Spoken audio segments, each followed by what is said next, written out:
আসসালামু আলাইকুম। ছোট্ট একটা গল্প বলবো আমার সকল প্রবাসী ভাইদের জন্য। বিদেশের মাটিতে কাঁদে হৃদয়, স্বপ্নের পিছে ছুটে যাওয়া মানুষের ভিড়। ঘরের কথা মনে পড়ে যায়, একলা রাতে চোখে জল ঝরায়। সকাল থেকে রাত অবধি কাজ কোথাও পড়ে থাকে না।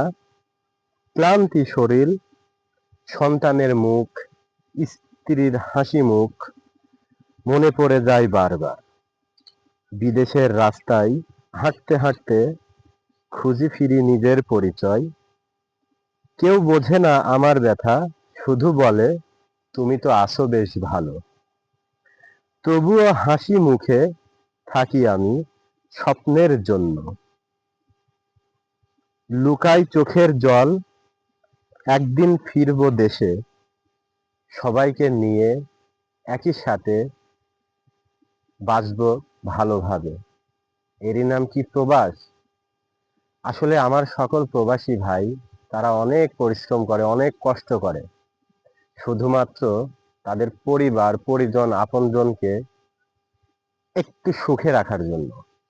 আসুন আমরা সবাই প্রবাসী ভাইদের কষ্টটা উপলব্ধি করার চেষ্টা করি। সেলুট জানাই সকল প্রবাসী ভাইকে।